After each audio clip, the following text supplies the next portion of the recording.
Google loses its antitrust case, Microsoft pushes back against Delta over the CrowdStrike outage, and we keep wondering why nobody seems to be worried about those two astronauts stuck on the space station. We're going to talk about these stories and more on this week's episode of Today in Tech.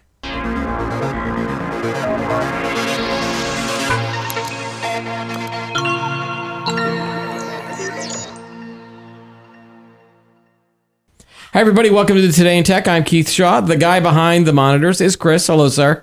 Hey, how's it going? Good. And joining us for his final week in the guest co-host chair is Evan Kirstel, the official techfluencer and expert on almost everything. Welcome back, Evan. Hey, good to see you again. Very colorful shirt again this week. I'm so super jealous. I have my green on, but you've got a very tropical shirt on again today. Let's jump into the big news of the week, but I'm starting to get the feeling that it wasn't really that big of a news. But Google lost its antitrust case. In a landmark decision, a U.S. District Court on Monday ruled that Google is a monopoly that used its dominance in the online search market to suppress other search engines and keep them from gaining market share. By 2020, it was nearly 90% of the search market and even higher on mobile devices at almost 95%, said U.S. District Judge Amit Mehta wrote in his 277-page opinion. The second-place search engine, Microsoft Bing, sees roughly 6% of all search queries, 84% fewer than Google. Google has not achieved market dominance by happenstance. So basically, they declared it a monopoly. The penalty phase has not been decided. I think they're going to decide that next month. And, of course, Google says it's going to appeal, basically saying that, they appreciate the court's finding that Google is the industry's highest quality search engine, particularly on mobile devices. Given this, and that people are increasingly looking for information in more and more ways, we plan to appeal. So now, Evan, you were around in the 90s during the big Microsoft DOJ antitrust case, correct? Yeah, I do remember that. Yeah. And I actually do remember the first time I used Google. What about you? Yeah, of course. Yeah, I think I was in a seminar at work and someone came in and said, "Oh, you've got to try this new search engine. It's called Google. It's so much better than everything else that you're using." And everyone seemed to be really wowed by Google. But then later I'd say like 1 or 2 years later, that's when they had the big Microsoft DOJ case where Microsoft, because of their dominance in the operating system market, they got banged for basically using Internet Explorer to try to knock out Netscape.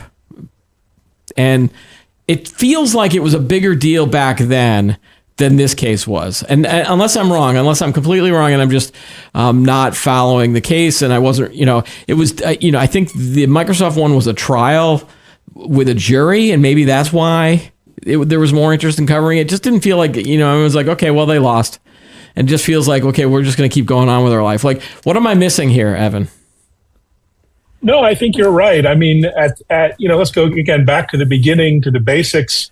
Why we loved Google was because relative to all the competition, you had Yahoo and AltaVista and all these different search engines. It was fantastic. Mm-hmm. It was so fast, which at the time, on those networks, low-speed networks, was a huge deal. You got results right away. It was perfect. It was simple, right? It was this clean one-line interface. And it was just so different, so novel and smart. Fast forward to now, I don't know about you, but I think Google's search is a hot mess. Right. Right? You search, you get 2 pages of ads. You got to kind of wade through all of these links. Yes, the results you get ultimately are relevant, but it's really busy and noisy. And guess what? You're a monopolist for 20 years. You get really complacent, and you really stop kind of innovating. And I think that's where we are now. Is they control 90% of the search market. Bing has 6% or something like that, and there are a few other alternatives, but Google's gotten far too complacent. And I hope this, if anything, will shake up that complacency, not just with new entrants, but even within Google. Hopefully be a wake-up call to do something more interesting and innovative with AI search. Yeah, well, they're starting to roll that out. Yeah, but even they're saying the AI search, would basically take away all of the revenue that Google would be having by placing all of these ads at the top of the search for everything. And and this is the world's tiniest violin playing in my hand right now for Google.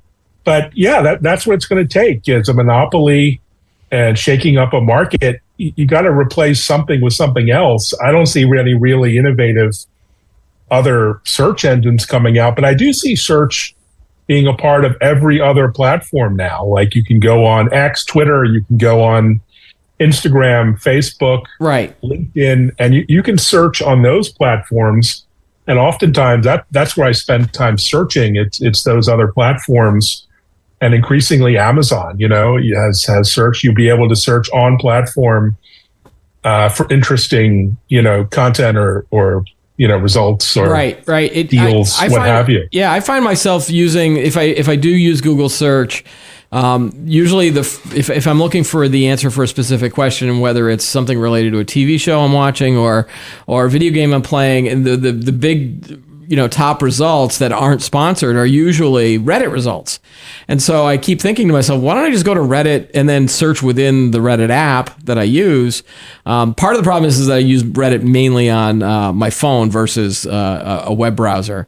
But again, you're in that one app. I think that they decided that TikTok, for example, was not a search engine. So the judge did actually make a ruling about whether or not in-app searches for a specific application really competes with Google or not. Some people say it does. I think Google would say, yeah, of course they compete with us, and that's to try to like blend out the market. But I don't think the judge was buying that as part of the decision. Yeah, but I think back to the real marketplace, I think you'll find ChatGPT will be an excellent search engine. I already use it to find certain topics and information. And it's totally clean. There's no advertising. There's just the results. Well, Evan, there's no advertising yet. There might be at some point. Probably. Yeah. But I pay ChatGPT $20 a month. I'd probably pay that not to have advertising. But the point is, can I get those results in a tidy and efficient manner? And increasingly, the answer is yes. Do you get a sense that either the media or those of us that cover technology are just not, I don't know, we're just not as interested in this as we should be, or we're just kind of holding off until we hear what the penalties may be? Because the penalties, then you're talking like, okay, now you've got a lot of news you can talk about. Well, it's tough to talk about a marketplace they've won. I mean, and there really are no. Back in the browser days, you had all these compelling options and you had disruptive innovation, funny enough, coming from Google, right, with Chrome. And that was a big deal. The Chrome browser was so different and interesting back in the day. So I think this will open up some new opportunities for startups and others. And that's what's, I think, more interesting than the court case. Okay. And then to see what it does about the mobile devices, too. Like they could tell, like could one of the result or one of the penalties be, Google, you can't allow Apple to pay you $20 billion to be the default search engine? Or is that that feels like that could be interesting too, to see when you get a new phone, you will have to decide what your search engine is rather than Apple just telling you. Yeah, they make it pretty hard to change your default search engine. You got to go through like 3 different menus. And I think that will create new opportunities. And again, it'll hurt Apple. All those billions of dollars they're being paid for essentially nothing. But again, tiny violins playing for Apple and Google and big tech. Yeah, I mean, and again, back in the day too, with the Microsoft thing, it was easy. It was easier because we could kind of focus our ire against Bill Gates, I think. Bill Gates was such a strong personality driving that Microsoft company back then. And with Google, it doesn't feel like that. It just be like, unless you really pay attention, half the time you forget who the CEO of Google is. Because it's not Larry and Sergey, who were the original founders. They moved on. So you have a new CEO. It just doesn't feel the same. And maybe that's just me. I think the thing that's more concerning than just the monopoly is the algorithms behind search. Yeah. And the lack of transparency on how search is ranked and delivered, and there are lots of people on the right complaining about that, probably, to be fair, for some good reasons. But even a lot of startups, their businesses can be make or break based on how they show up in search. Right. There's, I think, a lot of unfairness when it comes to equity on search. You pay more, you get better rankings, and you play the games that are required to SEO games, and you get better ranking. That's not fair for a lot of companies either. So there are a lot of questions beyond just market share. Well, and that's another thing that's going on in this advertising space too, especially at a publishing company like what we've got here with ads and search within ads and things like that. There's a second part of the DOJ lawsuit that's also fascinating about how Google dominates the advertising market as well. So if you have a company, you want to spend most of your money with Google, and you don't go to some of these other media sites because you feel like you have to play that Google game. Yeah, so I think there's many second order effects, and this story is really just getting started. Well, do you think there's going to be a ripple effect with other big tech companies? Like this might just be the opening salvo. I hope so. I mean, we've been hearing about Lina Khan for almost 4 years now, and we're yet to see any big impacts. So, more gridlock in Washington. I don't see any big changes unless there's, a different regime or a new focus on this, or a new Congress or what have you. Yeah. Okay, Chris, you got any thoughts? I think you're taking a cynical view of this whole thing, right? Yeah. I mean, the bigger you get, the harder you fall, right? Yeah. I'm just wondering if people love Google more than they did Microsoft back in the 90s. But there's enough bad blood, I think, with Google these days, like you mentioned earlier, Evan, they've kind of put it on themselves, and especially now with the AI stuff and all those those other AI mistakes that they had with Gemini and all that other stuff. I don't really feel too bad about them here. Maybe that's why no one's paying attention, because no one really feels bad for the company. Who knows? All right. Hey, speaking of Microsoft, I want to switch to the next topic. The issue between Microsoft, Delta, and CrowdStrike is kind of interesting now. So Microsoft responded to Delta Airlines' criticism of Windows and CrowdStrike after the giant IT outage last month.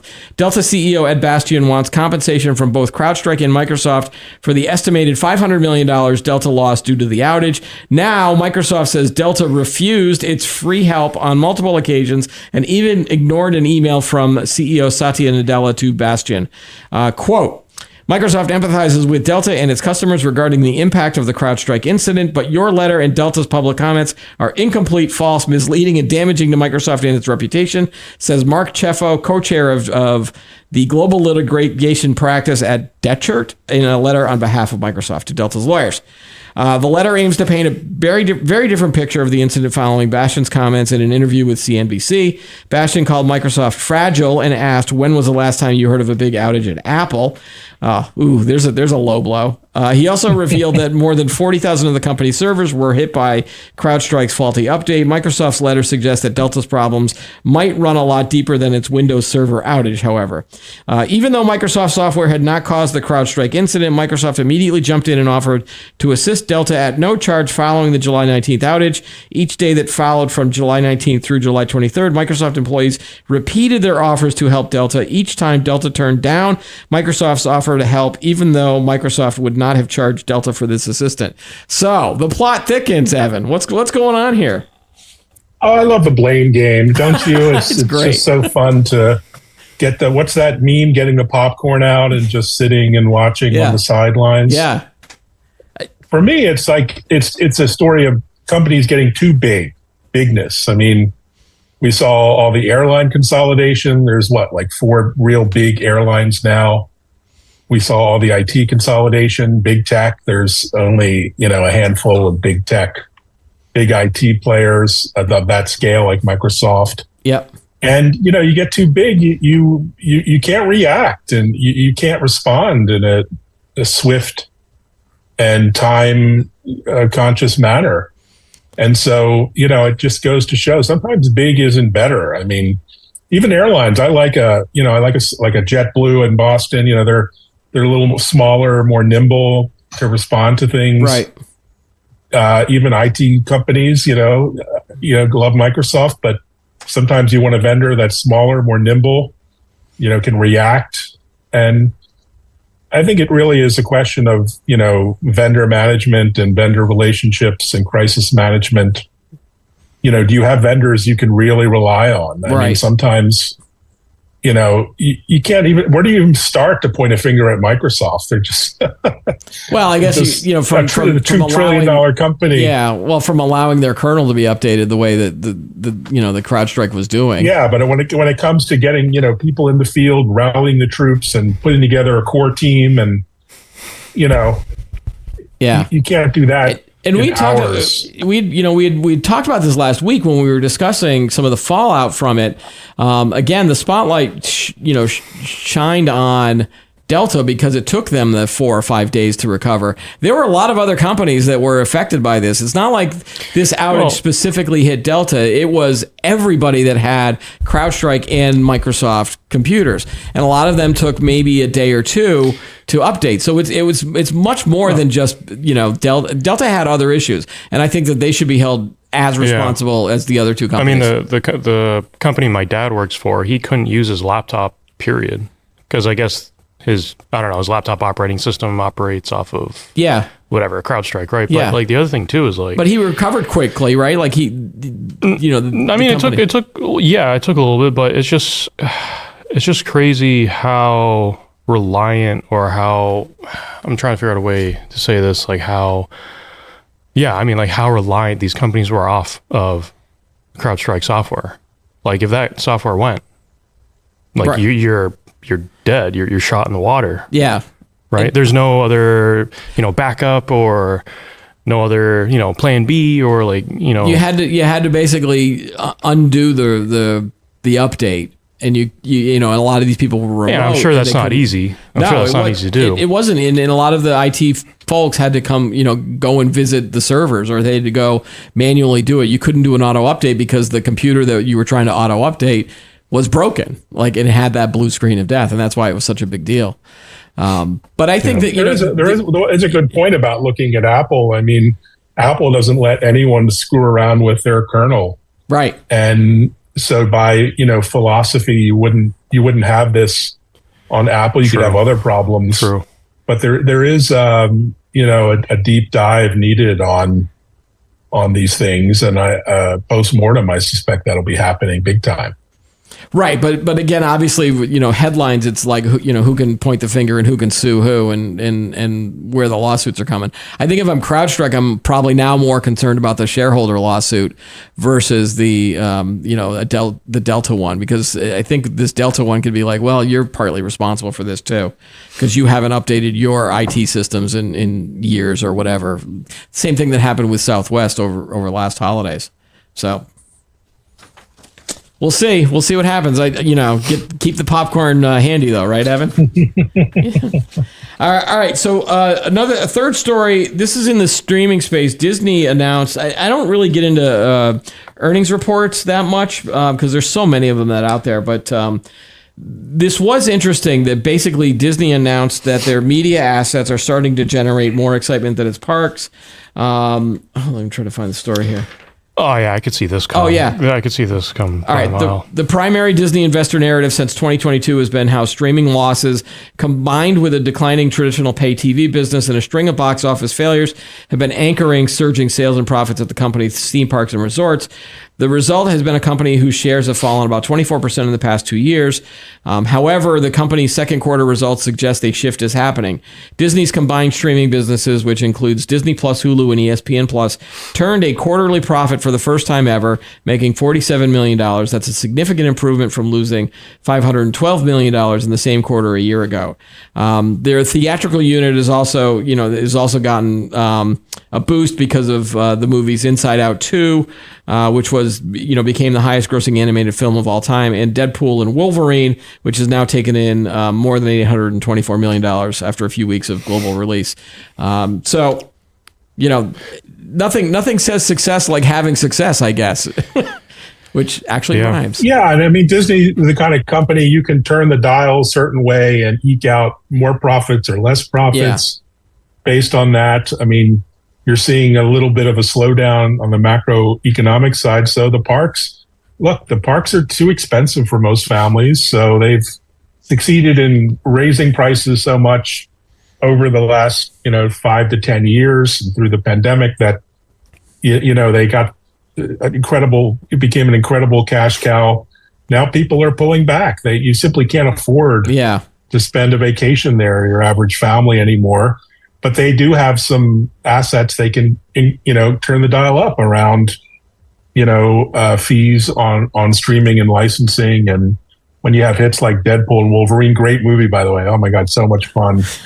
you can you'll pay $25 to go see it in the movies. So again, it's such a broad and deep set of assets. They can fine tune that to meet Wall Street's needs. What was interesting to me was a few months ago, a lot of the streaming services were not making a lot of money. There were losses all around. It wasn't just Disney. It was there was a lot of other. I think everybody except for Netflix.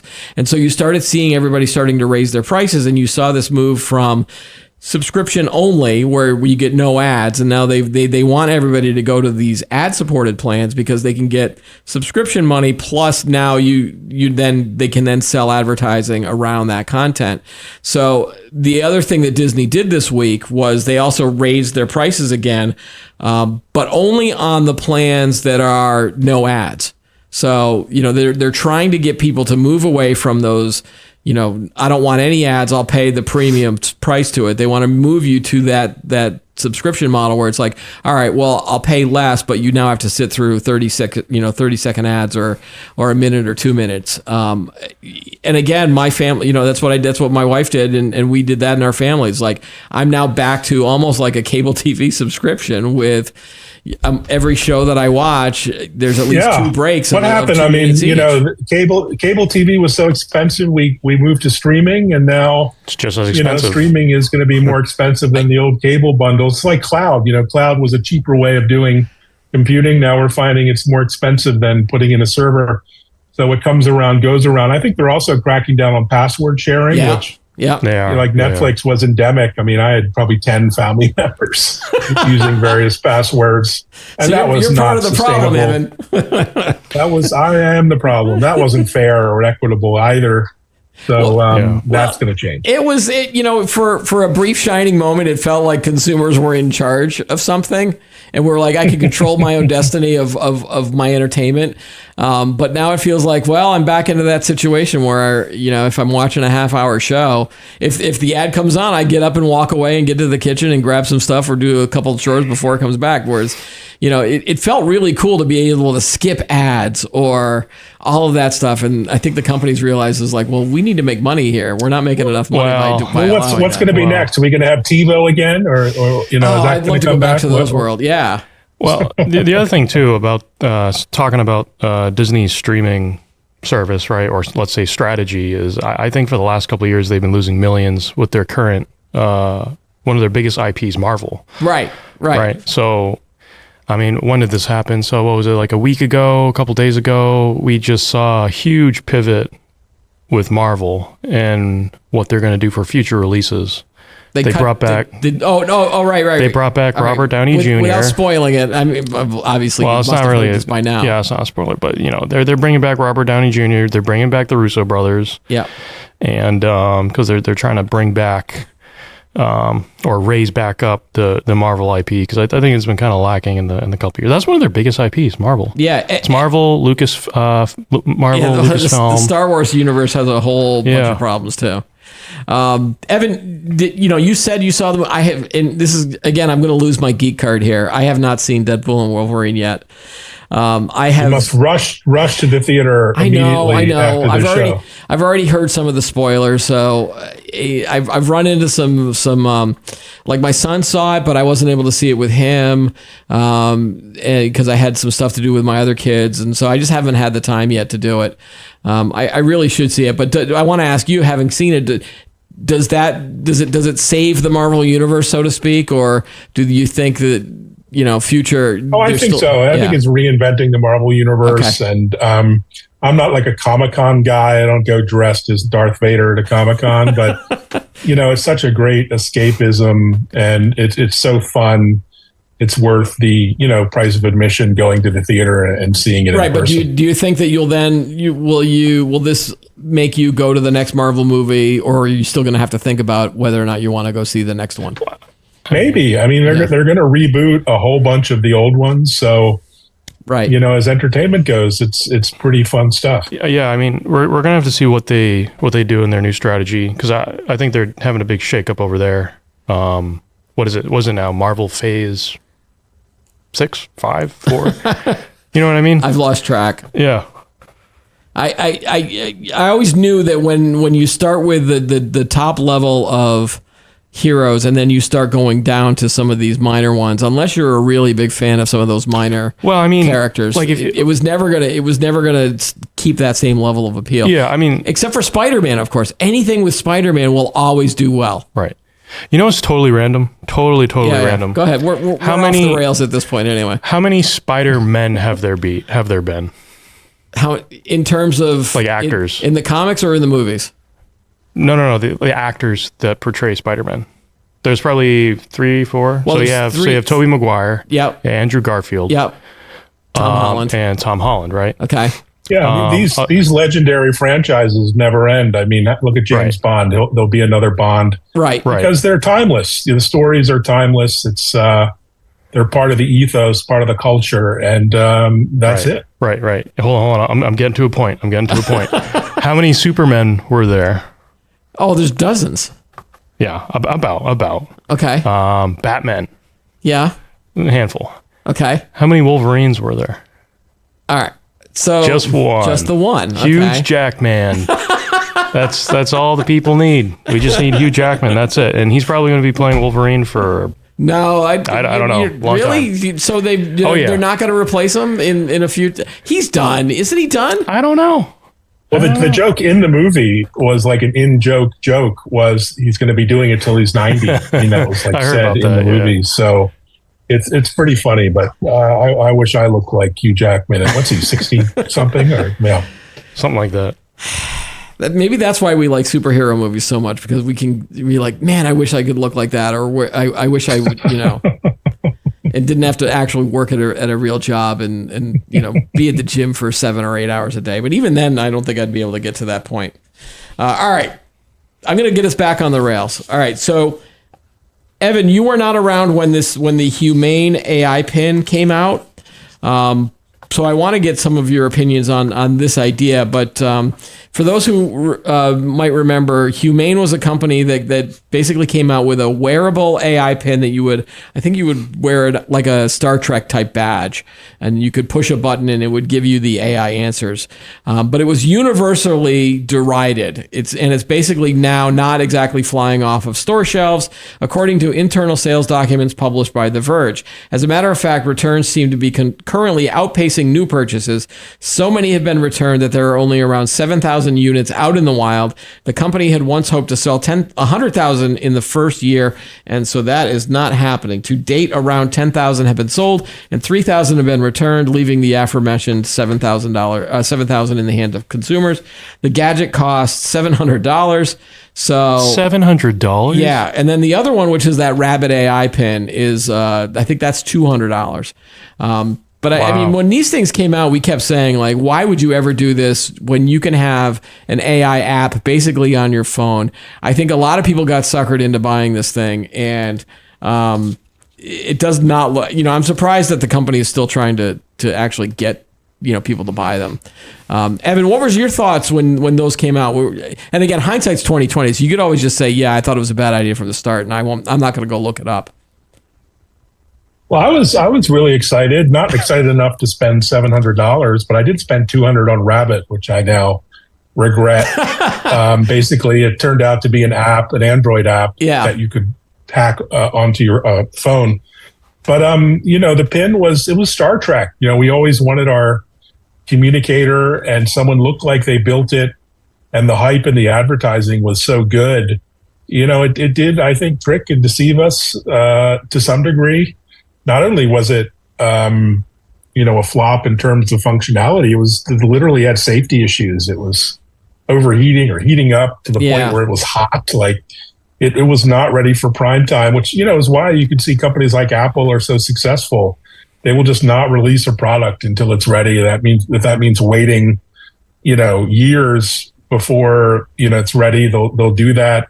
Except when it comes to maybe 5 years. Yeah. Except Evan, when it comes to VR, and of course they will put a product out, charge $3,500 for it, and then claim victory. Although I don't think they are, but I mean I don't think they're overheating on people's heads. So I think that is at least not happening. But yeah, maybe we'll have in a few years an Apple Pin, and we'll all be talking about how we're living in the future. So and the same for rings. I mean the Samsung has a ring. Allegedly Apple's a wearable ring for health and fitness wellness. And, again, the technology just isn't ready in some of these cases. And you have to wait till it is. But wow, what a waste of human capital and investor dollars and customer money. Yeah, I think someone told me once that they never buy the first generation of any product, and they always wait to release the second or the third. Even it's the same thing with cars. Same thing with.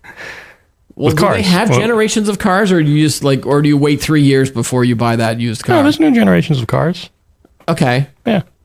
All right. And they should have gone after niche markets and there are wearable device companies in healthcare and enterprise warehouse apps where you wear a little device and you sort of hands-free walkie-talkie style and very, very useful. And I remember covering. I was at Demo one year. It was when they were doing the trade shows for Demo, and that was the exact thing. It was of voice over IP, push a button on a badge, and then you can talk to someone else. The guy was inspired by Star Trek: The Next Generation. He admitted that on stage. And he was able to sell these to a lot of hospital systems. But what happened is that people then, everyone just got a smartphone. And then they either enabled a walkie-talkie app on the smartphone, or they integrated that device. Everyone was carrying it. So if you were a nurse and you needed to go back to call a nurse or another department, you could just push a button and then you would be able to talk to them that way.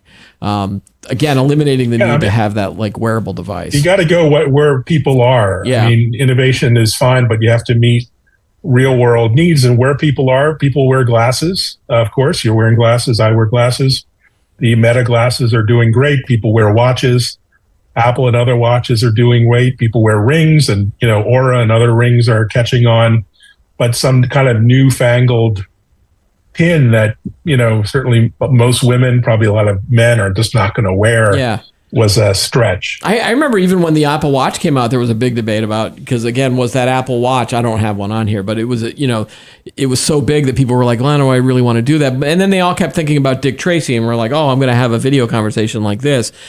And Apple just decided, wait, this is much better just as a fitness device, and among other things. I think my friend wears one, and he always gets Red Sox score updates on it whenever he's out and about, so he likes having that feature. So.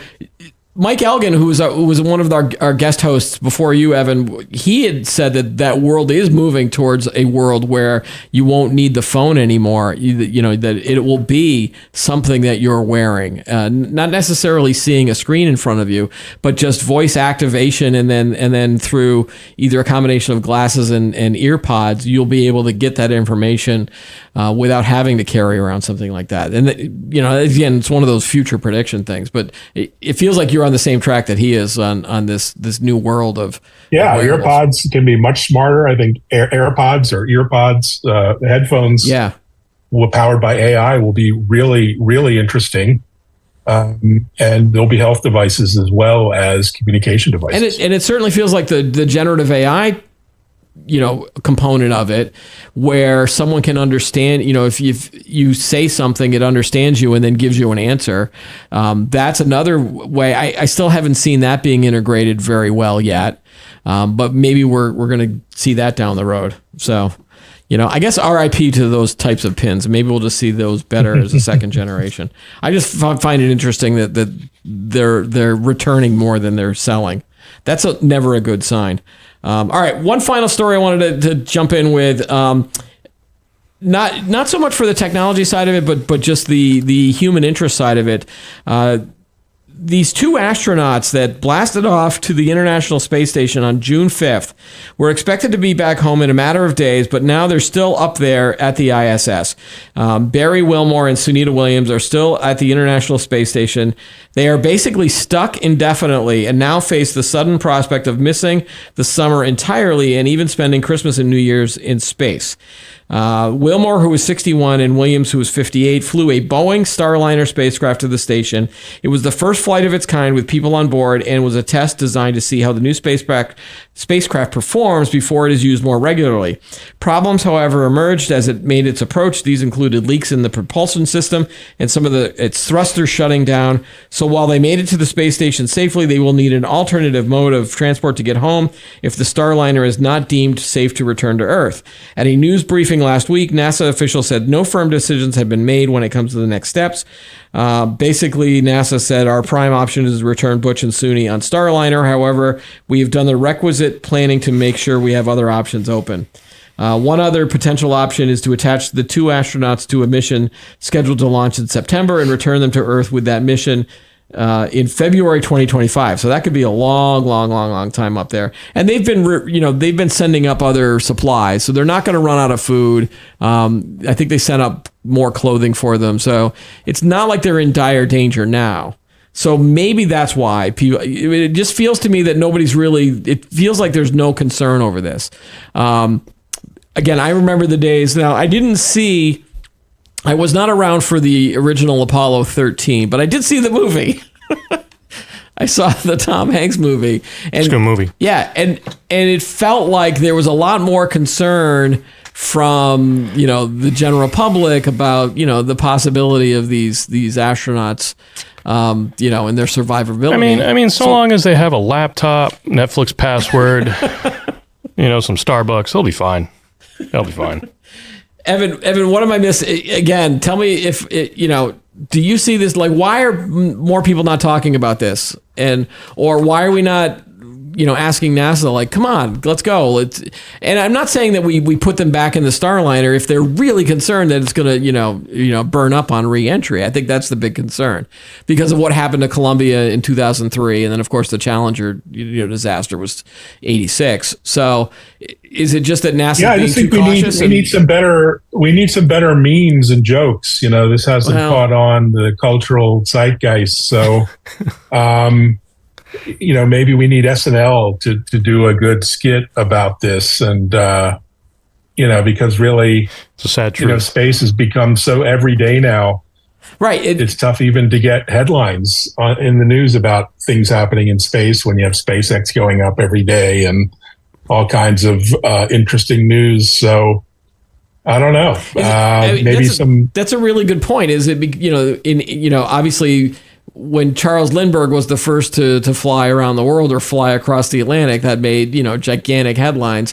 And now everybody does that every day. Like they fly not around the world, but they fly, transatlantic flights. Maybe they could do a podcast, like on, Tech Talk, a daily show from space, happened today in space. We'll contact them and just say, like, are you concerned that no one's really concerned about you? But again, joking aside, I think NASA just feels like they're just being NASA and being overly cautious here. But, I am concerned about them. So I guess I'll just say that. Well, it's also Boeing being Boeing, right? I mean, they need their fair share of... they haven't had enough bad news lately. Yeah, so I think, but probably more reason to double down on SpaceX. They at least so far haven't had these kind of issues. Well, and then that's part of it too, is that the crew that's going up on the SpaceX apparently has more experience, and that should just make Elon Musk even happier if they can say that they're the ones that rescued these two. But I think space has kind of become a bit boring. I remember when we had the first space station go up. I mean, that was so fun and exciting. And then everyone kind of forgot there was even a space station there, and now it's going to be dismantled. So yeah, we need to get another generation excited about these kinds of things. Maybe. Well, and that's the next big. I think we're returning to the moon. NASA's got the Artemis missions, and there's a lot of other excitement around the moon. But it would be interesting if they kept going forward with that, and these other two space astronauts are still stuck on that space station. I'm hoping that they figure out how to get these guys back safe. So I just find it interesting that like you just hear snippets and you're like, oh yeah, they're still up there. So hopefully people won't forget about them and we'll get them home safely. We're not going to forget. All right. The Today in Tech show, will not forget these two space astronauts. All right. Evan, hey, it's been a pleasure having you on the show. Thanks again for joining us for these past few weeks. I always love your insights and I love your outfits too. Fun as always. Thanks so much. And give me a plug. Where can people go see because you do a daily show on LinkedIn, right? I still tweet. I might be the last one. I still call it Twitter. I refuse to call it X. So Twitter at Evan Kirstel. And there's still some good people there left. So, give me a follow there and we'll have some fun, non-political fun. Okay. Yes. All right. Thanks, Evan. And that's all the time we have for today's episode. Don't forget to like the video, subscribe to the channel, add any thoughts you have below. Join us every week for new episodes of Today in Tech. I'm Keith Shaw. Thanks for watching.